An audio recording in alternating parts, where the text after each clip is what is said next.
എല്ലാവർക്കും നമസ്കാരം. മക്കൾ എന്തുകൊണ്ട് മാതാപിതാക്കന്മാർക്ക് എതിരെ തിരിയുന്നു? നമുക്കറിയാം, ഇന്ന് നമ്മൾ ഒത്തിരി ടോപ്പിക്കുകളൊക്കെ ഇങ്ങനെ കണ്ടുകൊണ്ടിരിക്കുകയാണ്. സോഷ്യൽ മീഡിയ തുറന്നാൽ ഒത്തിരി ഒത്തിരി ഒത്തിരി കാര്യങ്ങൾ നമ്മൾ കണ്ടുകൊണ്ടിരിക്കുകയാണ്. ഈ കഴിഞ്ഞിടയ്ക്ക് നമ്മളൊരു വീഡിയോ കണ്ടു. ഒരു മകൻ അപ്പനെ ഇടിച്ചു കൊല്ലുന്നു സ്വത്തിന് വേണ്ടിയിട്ട്. ഇവിടെയല്ല, തമിഴ്നാട്ടിൽ ഇടിച്ചു കൊല്ലുന്ന കഥയൊക്കെ നമ്മൾ കാണുവാനായിട്ടിടയായി. ഒത്തിരി വേദനാജനകമായ ഒരു കാര്യമൊക്കെയാണ് അത്. ബട്ട് നമ്മൾ ഇതിൻ്റെ പിന്നിലത്തെ കഥ ആലോചിക്കുമ്പോൾ അറിയാം, ഈ മക്കൾ അപ്പനമ്മമാർക്കെതിരെ അല്ലെങ്കിൽ പേരൻസിനെതിരെ തിരിയുന്നതിൻ്റെ ഒരു മെയിൻ കാരണം ഒന്നെങ്കിൽ ശിഥിലമായ കുടുംബ ബന്ധങ്ങൾ, അതല്ല എങ്കിൽ അവർക്ക് നേരിട്ട തിക്താനുഭവങ്ങൾ. തിക്താനുഭവങ്ങൾ എന്ന് പറഞ്ഞാൽ അവരെ ഉപദ്രവിക്കുന്നത് എന്ന് വെച്ചാൽ അവരെ എന്താ പറയുക, ഈ പിള്ളേരോട് കാണിക്കേണ്ട ആ ഒരു കരുണ കാണിക്കാതെ പിള്ളേരെ ഒത്തിരി ശിക്ഷിക്കുക, ചെറിയ തെറ്റുകൾക്ക് പോലും ഒത്തിരി ശിക്ഷിക്കുക, അവരെ ഉപദ്രവിക്കുക, അടിക്കുക, അവരെ കേൾക്കാൻ തയ്യാറാകാതിരിക്കുക, അവരോട് സ്നേഹം പ്രകടിപ്പിക്കാതിരിക്കുക. ഇങ്ങനെയുള്ള സാഹചര്യങ്ങളിലൂടെയൊക്കെ വളർന്നു വന്ന കുട്ടികൾ ഉള്ളിൽ എപ്പോഴും മുറിവുള്ളവരായിരിക്കും. അപ്പോൾ ഈ മുറിവ് വളർന്ന് വളർന്ന് വളർന്ന് അവർക്ക് എന്താകും, അവർ സ്വാർത്ഥരായി കഴിയുമ്പോൾ അവർക്ക് ആരോടും സ്നേഹമില്ല. എന്ന് വെച്ചാൽ പേരൻസിനോടും സ്നേഹമുണ്ടാകത്തില്ല, കൂടപ്പിറപ്പുകളോടും സ്നേഹമുണ്ടാകത്തില്ല, ആരോടും സ്നേഹമില്ലാത്ത ഒരു ഒറ്റയാനായിട്ട് ഇവർ വളർന്നു വരും. അപ്പം അതിൻ്റെ കുറേ എക്സ്ട്രീം ലെവലുകളാണ് ക്രിമിനൽ മെൻറ്റാലിറ്റിയിലോട്ടൊക്കെ മാറിപ്പോകുന്നത്. അത് നമ്മൾക്ക് കാണുവാനായിട്ട് കഴിയും. അപ്പം ബേസിക്കലി എവിടെയാണ് പ്രോബ്ലം? കുടുംബത്തിൽ നിന്ന് തന്നെയാണ് ഇവർക്ക് പ്രോബ്ലം ഉണ്ടാകുന്നത്. ചിലർക്ക് നമുക്കറിയാം, ചിലപ്പം ഒത്തിരി ഇവർക്ക് എന്താ പറയുക, കുടുംബത്തിൽ അകത്തുനിന്ന് മാത്രമായിരിക്കില്ല, പുറത്തുനിന്ന് വരുന്ന ഒത്തിരി തിക്താനുഭവങ്ങൾ നമുക്കറിയാം. ഇന്ന് ഏത് മേഖലകളിലെടുത്താലും, എന്തിനേറെ പറയുന്ന ആത്മീയത്തിൻ്റെ ലെവലിൽ പോലും നമുക്കറിയാം, പണമുള്ളവരെയും പണമില്ലാത്തവരെയും എന്നൊക്കെ പറഞ്ഞിങ്ങനെ നമ്മൾ 2 or 3 തട്ടുകളായിട്ട് തിരിക്കാറുണ്ട് അല്ലേ? അപ്പം അതിനനുസരിച്ചാണ് നമ്മൾ ഈ പാപത്തിൻ്റെ കണക്കുകൾ പോലും എടുക്കുന്നത്. കാരണം പണമുള്ളവൻ ചെയ്ത പാപത്തിന് ഡിഗ്രി കുറവാണ്. പണമില്ലാത്തവൻ ചെയ്യുന്ന ചെറിയ കാര്യങ്ങൾക്ക് പോലും അത് ഒത്തിരി വലുതായിട്ട് നമ്മളങ്ങനെ ചിത്രീകരിക്കാറുണ്ട്. നമ്മൾ പണമുള്ളവരോട് പെട്ടെന്ന് ക്ഷമിക്കും, എന്നാൽ പണമില്ലാത്തവരോട് നമ്മൾ ക്ഷമിക്കാൻ തയ്യാറാകത്തില്ല. ഞാൻ സമൂഹത്തിൻ്റെ മൂല്യച്യുതികളെക്കുറിച്ചാണ് പറയണത്. അപ്പം ഇങ്ങനെയാണ് ആത്മീയ ഗോളത്തിൽ പോലും ഇതാണ്. സ്കൂളുകളിലോട്ട് ചെന്നാലോ അവിടെയും ഈ കുഞ്ഞുങ്ങൾക്ക് വേർതിരിവാണ്. കാരണം അവിടെയും പണമുള്ള പിള്ളേർ, പണമില്ലാത്ത പിള്ളേർ എന്നുള്ള വേർതിരിവ് അവിടെയും ഉണ്ട്. അവരോടും ടീച്ചേഴ്സിൻ്റെ ഭാഗത്ത് നിന്ന് ഒത്തിരി എന്താ പറയുക, വേർതിരിവുകൾ അവരും അനുഭവിക്കുന്നുണ്ടാകും. പിന്നെ പുറത്തോട്ട് ഇറങ്ങിക്കഴിയുമ്പോൾ, അവർ ചർച്ചുകളിൽ പോയി കഴിയുമ്പോൾ, ആത്മീയമായ ഇടങ്ങളിൽ പോയി കഴിയുമ്പോൾ, അമ്പലങ്ങളിൽ പോയി കഴിയുമ്പോൾ, മോസ്കുകളിൽ പോയി കഴിയുമ്പോൾ, എവിടെ ചെന്നാലും ഈ എന്താ പറയുക, ഈ പണമുള്ളവർ പണം ഇല്ലാത്തവരെന്നുള്ളൊരു വേർതിരിവ് നമ്മൾ സമൂഹത്തിലോട്ട് ഇറങ്ങിയാൽ മുഴുവൻ കാണും. അപ്പോൾ ഇതൊക്കെ ഈ കൊച്ചു കുഞ്ഞുങ്ങളുടെയൊക്കെ സംബന്ധിച്ചിടത്തോളം അവരുടെ മനസ്സിലായിട്ട് ഇതൊരു മുറിവായിട്ട് കിടക്കും. അപ്പം അവർക്കൊരൊറ്റ ലക്ഷ്യമുണ്ടാകത്തില്ല. അങ്ങനെ പണത്തിൻ്റെ വേർതിരിവ് അല്ലെങ്കിൽ പണത്തിൻ്റെ ബുദ്ധിമുട്ട് അനുഭവിച്ച് വളർന്ന കുഞ്ഞുങ്ങൾക്ക് എപ്പോഴും ഒരു പണത്തിനോടുള്ളൊരു ആർത്തി ഉണ്ടാകും. അവർക്ക് എപ്പോഴും പണക്കാരാകണം എന്നൊരു ചിന്ത അവർക്ക് എപ്പോഴും ഉണ്ടാകും. അതിനവരെ കുറ്റം പറയാൻ പറ്റത്തില്ല. അവർ നേരിട്ട തിക്താനുഭവങ്ങളാണ് അതിൻ്റെ പിന്നിൽ. അതുപോലെ തന്നെയാണ് ഈ സ്നേഹം കിട്ടാതെ വരുമ്പോൾ അവർ അടുത്ത ആളുടെ അടുത്ത് സ്നേഹത്തിന് വേണ്ടി പോകും. അതിനവരെ കുറ്റം പറഞ്ഞിട്ട് കാര്യമില്ല. കാരണം കുടുംബത്തിനകത്ത് കൊടുക്കേണ്ട സ്നേഹം അവർക്ക് കൊടുക്കണം, മാതാപിതാക്കന്മാർ കൊടുക്കേണ്ട സ്നേഹം കൊടുക്കണം. അവരോട് മയമായി പെരുമാറേണ്ടിടത്ത് മയമായി പെരുമാറണം, അവരുടെ തെറ്റുകളെ പറഞ്ഞു കൊടുക്കണം, ശിക്ഷിക്കേണ്ടിടത്ത് ശിക്ഷിക്കണം. ഇങ്ങനെയൊക്കെ ചെയ്ത് കഴിയുമ്പോൾ കുഞ്ഞുങ്ങൾ ഓട്ടോമാറ്റിക് പേരൻസുമായിട്ടൊരു അടുപ്പം വരും. ഇത് ഒട്ടുമിക്ക ഭവനങ്ങളിലും, ഒട്ടുമിക്കതെന്ന് ഞാൻ പറയുന്നത് ഒരു 50% ആൾക്കാരുടെ എടുത്ത് നോക്കുമ്പോഴും കുട്ടികൾക്ക് മാതാപിതാക്കന്മാരുമായിട്ടൊരു അറ്റാച്ച്മെൻ്റ് ഇല്ല. പഠിക്കടി ഇത് തന്നെ. അല്ലെങ്കിൽ ഏതെങ്കിലും എന്താ പറയുക ആക്ടിവിറ്റീസിൽ ഏർപ്പെടുമ്പോൾ അതിനകത്ത് ഫസ്റ്റ് മേടിക്കണം ഈ ചിന്ത മാത്രമേ ഉള്ളൂ. അല്ലെങ്കിൽ എൻ്റെ കുഞ്ഞ് എല്ലാത്തിനും മുൻപന്തിയിൽ വരണം എന്നൊരു ചിന്ത മാത്രമേ എല്ലാവർക്കും ഉള്ളൂ. അപ്പോൾ ഈ എല്ലാ സ്ട്രെസ്സും കൂടെ പിള്ളേരെ ഒരു വക ഫെഡപ്പാക്കി കളയും. അതാണ് ഈ പിള്ളേരുടെ മാനസികമായി അവർക്കുണ്ടാകുന്ന ഏറ്റവും വലിയ മുറിവ്. അപ്പം അതിന് ചെയ്യേണ്ട കാര്യം, പേരൻസ് അവരുടെ കുട്ടികളെ സ്നേഹിക്കുക. അവർ കുഞ്ഞുങ്ങളാണ്, അവരുടെ തെറ്റുകൾ പറഞ്ഞ് മനസ്സിലാക്കി കൊടുക്കുക. ചെറിയ തോതിലുള്ള അവരുടെ ആ ഒരു പ്രായത്തിനനുസരിച്ചുള്ള ശിക്ഷ മാത്രം അവർക്ക് കൊടുക്കുക. എപ്പോഴും വഴക്ക് പറഞ്ഞ് എപ്പോഴും ശിക്ഷിച്ചുകൊണ്ടിരിക്കുന്ന കുഞ്ഞുങ്ങൾ എപ്പോഴും മാതാപിതാക്കന്മാരുടെ അറ്റാച്ച്മെൻ്റ് ഇല്ലാതെ വരുവാൻ ചാൻസ് ഉള്ളൂ. ഓക്കെ, പിന്നെ നമുക്കറിയാം, പിന്നെ സമൂഹത്തിലോട്ട് ഇറങ്ങിയിട്ടുള്ള കാര്യങ്ങൾ നമ്മൾക്കൊന്നും ചെയ്യാൻ പറ്റത്തില്ല. അതങ്ങനെയാണ്, സമൂഹത്തിൻ്റെ സിസ്റ്റം അങ്ങനെയാണ്. നമ്മൾ എവിടെ ചെന്നാലും, ഇപ്പോൾ നമ്മൾ പോലീസ് സ്റ്റേഷനുകളിൽ ചെന്നാലും എവിടെ ചെന്നാലും നമ്മൾക്ക് പണമുള്ളവൻ്റെ കൂട്ടത്തിലേ ആൾ നിൽക്കത്തുള്ളൂ. അത് ഒരു സമൂഹത്തിൻ്റെ ഒരു രീതി അങ്ങനെയാണ്.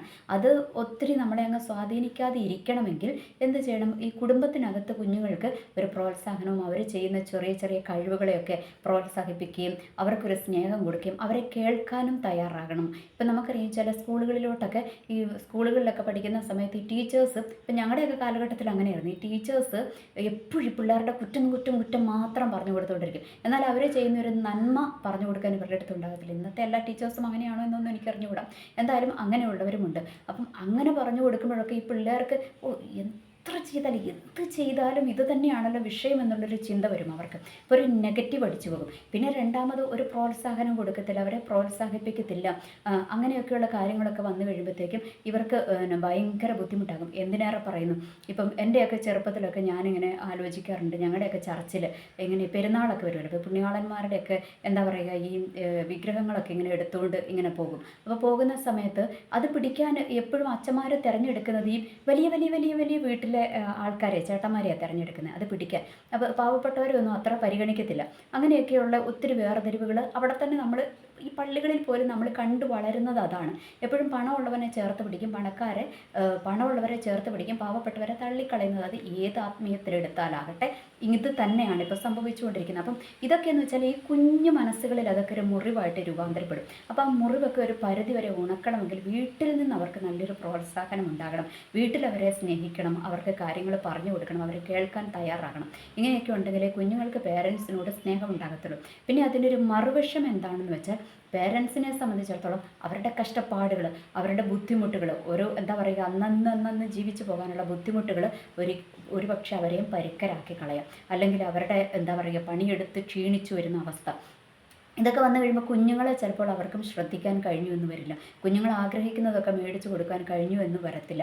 അപ്പോൾ അങ്ങനെയും ഉണ്ട്. ഇതിൻ്റെ രണ്ട് വശങ്ങളുണ്ട്. പിന്നെ ചില പേരൻസ് ഉണ്ട്, ഇപ്പം നമുക്കറിയാം, എന്താ പറയുക, തമിഴ്നാട്ടിൽ ആ മകൻ എന്തുകൊണ്ടാണ് ആ അപ്പനെ ഇടിച്ചു കൊന്നതിൻ്റെ കാര്യം എന്താണെന്ന് വെച്ചാൽ, ആ മകൻ സ്വത്ത് ചോദിച്ചിട്ട് കൊടുത്തില്ല. ആ അപ്പച്ചൻ ഒത്തിരി പ്രായമുള്ള ഒരു അപ്പച്ചനാണ്. അപ്പോൾ എനിക്ക് തോന്നുന്നത് ഈ ഒത്തിരി പ്രായമുള്ള അപ്പച്ചന്മാരൊക്കെ അമ്മച്ചിമാരും ഒക്കെ ഇങ്ങനെ ഈ സ്വത്തൊക്കെ കെട്ടിപ്പിടിച്ചുകൊണ്ടിരിക്കാതെ, മക്കളെ പ്രായപൂർത്തിയായാൽ അവർക്ക് കൊടുക്കാനുണ്ടെങ്കിൽ അവർക്ക് കൊടുക്കാനില്ലെങ്കിൽ ഒന്നും പറയാൻ പറ്റത്തില്ല. കൊടുക്കാനുണ്ടെങ്കിൽ അവർക്ക് കൊടുക്കുക. കാരണം നിങ്ങളിങ്ങനെ നിങ്ങൾക്ക് 100 വയസ്സും 90 വയസ്സൊക്കെ ആയുസുണ്ടെങ്കിൽ ഈ മക്കളും ഏകദേശം ഒരു 60, 65, 70 വയസ്സൊക്കെ ആയി കഴിയുമ്പോഴായിരിക്കും നിങ്ങൾ തട്ടിപ്പോകുന്നത്. അപ്പോൾ അന്നേരത്തേനും ഇത് വീതിക്കാൻ നിൽക്കാതെ അവരുടെ കാലഘട്ടത്തിലും അവർ ജീവിക്കട്ടെ, അങ്ങനെയുള്ള ഒരു തീരുമാനമൊക്കെ എടുക്കുന്നത് മാതാപിതാക്കന്മാർക്കും ഗുണം ചെയ്യും. അപ്പം ബേസിക്കലി ഇതിൻ്റെ പ്രോബ്ലം ഇത്രയേ ഉള്ളൂ. എന്താ പറയുക, മാതാപിതാക്കന്മാർ കുഞ്ഞുങ്ങളെയും ശ്രദ്ധിക്കുക. അതുപോലെ കുഞ്ഞുങ്ങൾ ഇച്ചിരി മുതിർന്നു കഴിയുമ്പോഴാണല്ലോ കാര്യങ്ങളൊക്കെ മനസ്സിലാകുന്നത്. അപ്പോൾ മാതാപിതാക്കന്മാരുടെ അവസ്ഥയും മനസ്സിലാക്കുക. നമ്മൾ ആഗ്രഹിക്കുന്നത് പോലെ, അല്ലെങ്കിൽ നമ്മൾ ആഗ്രഹിക്കുന്ന ഒരു ലക്ഷറി ലൈഫ് തരാൻ ചിലപ്പോൾ അവർക്ക് പറ്റത്തുണ്ടാകത്തില്ല. അവരുടെ സാഹചര്യം അതായിരിക്കും. അവിടെയും പേരൻസിൻ്റെ ഒരു പ്രോബ്ലം ഉണ്ട്. പേരൻസ് ചിലപ്പോൾ കുട്ടികൾ എന്ത് പറഞ്ഞാലും അങ്ങ് മേടിച്ചു കൊടുക്കുന്ന പേരൻസും ഉണ്ടാകും, അല്ലേ? അവരോട് നോ പറയേണ്ടടുത്ത് നോ പറയാതെ വളർത്തുന്നവരുണ്ടാകും. പിന്നെ ഈ ആത്മീയ കോളത്തിലോട്ട് ഇറങ്ങിക്കഴിയുമ്പോൾ അറിയാം, എല്ലാത്തിനകത്തും റെസ്ട്രിക്ഷൻസ് ആണ്, അല്ലേ? നമ്മൾ വർത്തമാനം പറയുന്നതിനകത്ത് പോലും ഭയങ്കര അങ്ങനെ ചെയ്യ് മിണ്ടരുത് എന്ന് വെച്ചാൽ ആത്മീയം പോകും. നമ്മളെ വേറെ ആത്മീയരല്ല, അനാത്മീയരാന്ന് കണക്ക് കൂട്ടും എന്നൊക്കെയുള്ള ഒരു രീതിയിൽ ഇങ്ങനെ പിള്ളേരെ ഇങ്ങനെ അടിച്ചമർത്തി വളർത്തിക്കൊണ്ട് വരുന്നത്. അതും പിള്ളേരുടെ മനസ്സിലോട്ട് പേരൻസിനോടൊരു ബുദ്ധിമുട്ടുണ്ടാക്കും. അവർ അടുത്ത സ്നേഹം തേടിപ്പോകും. അവരെ അംഗീകരിക്കുന്ന, അല്ലെങ്കിൽ അവരെ മനസ്സിലാക്കുന്ന, അവർക്ക് ഷെയർ ചെയ്യാൻ പറ്റുന്ന സ്നേഹങ്ങൾ തേടി അവരെ പോകും.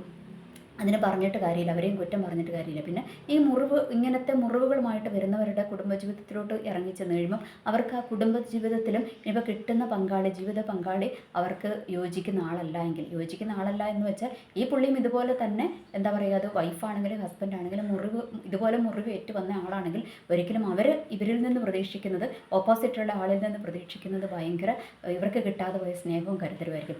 ഇപ്പുറത്തെ നിൽക്കുന്ന ആൾ ഇപ്പുറത്തെ ആളിൽ നിന്ന് പ്രതീക്ഷിക്കുന്നതും ഇതുപോലെയൊക്കെ തന്നെയായിരിക്കും. അപ്പം ഇത് ഒരിക്കലും അങ്ങ് മാച്ച് ആകത്തില്ല. കാരണം ഇങ്ങോട്ട് പോരട്ടെ എന്ന് പറയും, അങ്ങോട്ട് കൊടുക്കാൻ പറ്റാതെ വരും. അതാണ് കുടുംബജീവിതത്തിൽ മിക്കപ്പോഴും ഉണ്ടാകുന്ന പ്രശ്നങ്ങൾ.